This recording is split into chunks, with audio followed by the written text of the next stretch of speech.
আসসালামু আলাইকুম, আমার বিবি আমার সালাম দেন। আল্লাহ নবী বললেন, বউ যদি স্বামীকে সালাম দেয় আর স্বামী যদি বিবিকে সালাম দেয়, স্বামী স্ত্রীর ভিতরে মহব্বত পয়দা করে দেয় কে? আমাদের বিবি কি সালাম দেয়? কথা কয় না, জোরে বলুন, আরো জোরে। এত মানুষের মধ্যে নানা বলতেছেন, বাড়ির জানি আজকে খবর আছে, সকালবেলা রান্নাই বন্ধ হয়ে যাবে। বৌমাই সালাম দিলাই না, বিবি সালাম দিলাই না। আমরা কি বাড়িতে বাদান বিবিকে সালাম দেই? जैसे के तैसे मिले रास के मिले रानी बुत के बुते नहीं मिले खापसाते खापसानी रे खापसाते खापसानी जरो कौन ठीक किने তাহলে বোঝা গেল বিবিও যেমন স্বামীও তেমন। কথা কন না কে? ওমর রাদিয়াল্লাহু তাআলা আনহু ঈশান নামাজে মসজিদে নববীতে যাইয়া ঈশান নামাজ বাদান এরকম নামাজ পড়িয়া নামাজ শেষে সব মুসল্লি বাদান বাড়িতে গেলেন। হযরত ওমর বাড়ি যায় না, ওমর ওর মসজিদে নববী থেকে বাদান বের হইয়া গ্রামের মধ্যে বাদান ঢুকলেন। ও বাদান আপনাদের এটা কি গ্রাম? কইগাতি গ্রামের মসজিদ থেকে হযরত ওমর নামাজ পড়িয়া, মনে করেন না যে ওমর এখানে আসছে, বুঝনের জন্য বলতেছি। কইগাতি গ্রাম সারা গ্রাম বাদান পাহারা দিয়া, কইগাতির থেকে মাঠ পার দিয়া সামনে কোন গ্রাম? বাংলার দিকে বাদান আগা যাচ্ছে, কিন্তু ওখানে বড় একটা বিরাট মাঠ আছে। এই মাঠের মধ্যে বাদান রাত বাদে বাদান 12টা 1টা। হযরত আমার মনে মনে আর লক্ষ্য করে দেখো, হযরত তোমার লক্ষ্য করে দোষটা রাত একটা মহিলা রাস্তা দিয়ে বাদান টাচ টাচ করে বাদান হেঁটে যাচ্ছে।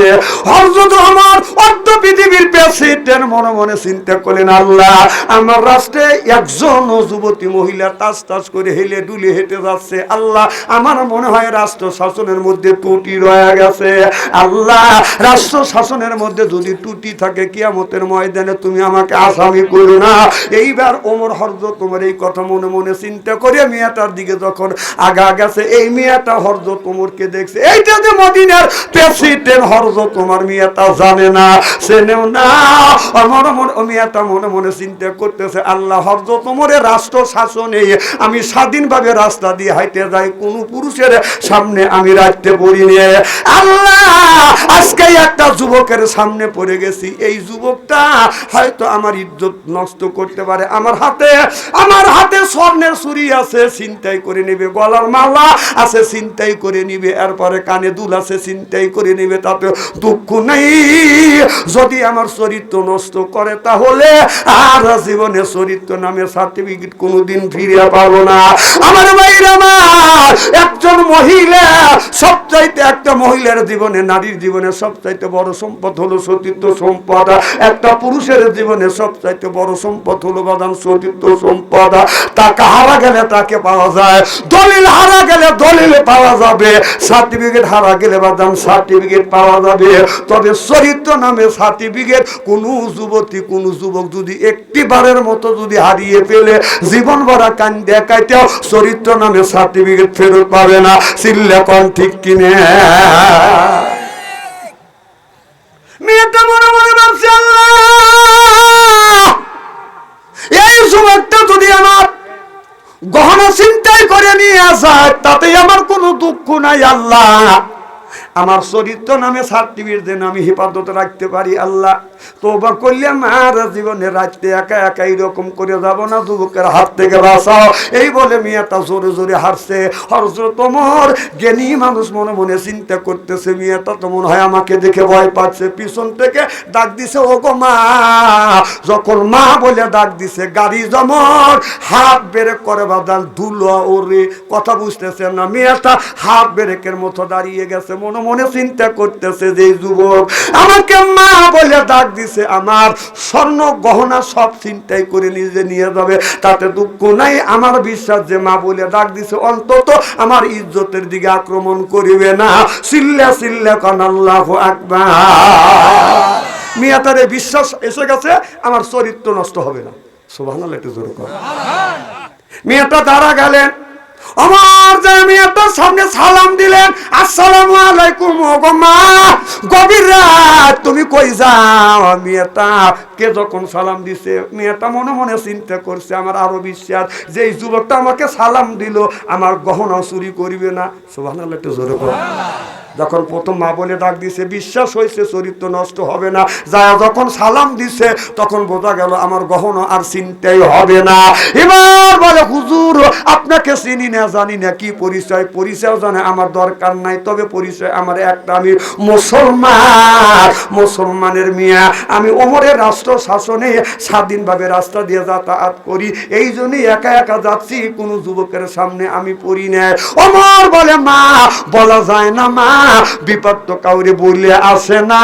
ও মা চলো তোমার বাড়ি কত দূর? মেয়েটা বলো হুজুর আমার বাড়িতে 3 কিলোমিটার দূরে। হযরত ওমর বলে মা চলো তোমাকে আমি বাড়ি পর্যন্ত আগা দিয়ে আসি। মেয়েটা যখন আগে আগে যাইতে চায় হযরত ওমর বলে মা তুমি পিছনে আসো। এবার মেয়েটা বাদান পিছনে গেলেন আর বললেন মা আমি তো রাস্তা চিনি না, ডাইনে যাইতে বললে আমি ডাইনে যাব, বামে যাইতে বলে বামে যাব, সোজা যাইতে বলে সোজা যাব। কারণ হযরত ওমর মনে মনে চিন্তা করছে ওমি মহিলা যদি সামনে দিয়ে হাঁটে যায় আমারও নজর তার কোমর ও পিছনে বাদান লাগতে পারে, কারণ আমার চোখ তো ধরে রাখা যাবে না, কারণ নজর লাগবে, নজর লাগবে, হয়তো মন এদিক সেদিক হইতেও পারে। এটা আমাদের বুঝানোর জন্য ওমরের মন এদিক সেদিক যাবে না, কারণ শয়তান তাকে ধোঁকা দিবে কেমনে।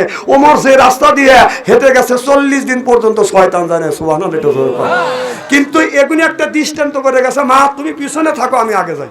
তাহলে আমরা বউ নিয়ে যখন উল্লাপাড়া বাজারে যাব আমাদের বউ সামনে থাকবে না পিছনে থাকবে? যখন ও বাচ্চা শুনছে এরা কি চালাক। হ্যাঁ খবরদার, বউ যখন শ্বশুর বাড়ি নিয়ে যাবে অথবা মার্কেটে যাবেন আপনার বউ থাকবে সামনে আর আপনার থাকবেন পিছনে।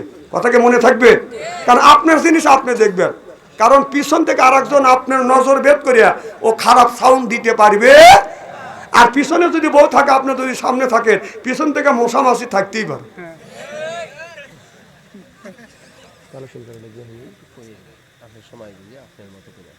আচ্ছা তাহলে আর ও জ্ঞান আমার আছে। আচ্ছা আখিরি মোনাজাত পর্যন্ত আসান তো ইনশাআল্লাহ? মারহাবা, একটু জোরে কর, আরো জোরে।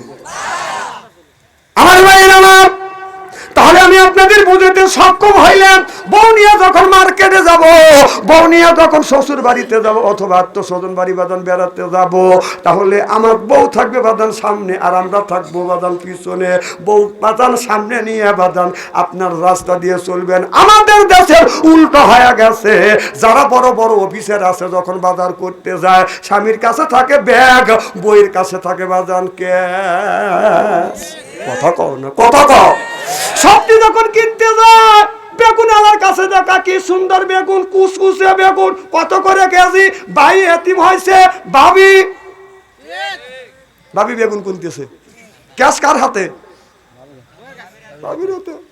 যখন ক্যাশ কার হাতে আর ব্যাগ কার হাতে? ভাইয়ের হাতে। ভাই এতিম আর ভাবি হলো প্রধানমন্ত্রী। কথা কম। ভাবি চয়েস করে সবজি কিনতেছে, বাড়ি কোনো চয়েস নাই। কার বেগুন কত করিয়া? কার বেগুন মানুষের কাছে বেচছি 50 টাকা কেজি। ম্যাডাম আপনি যখন আসছেন 40 টাকা কেজি। হাসেন না, বউলিয়া খবরদার মার্কেটে যায় না, সারা সর্বনাশ হইল। একটা কথা মনে পড়ছে, বলবো কি? রমজান মাসে এই বছরই হয়েছে ঘটনা। আমি কাপুরহাটে বসে রয়েছি,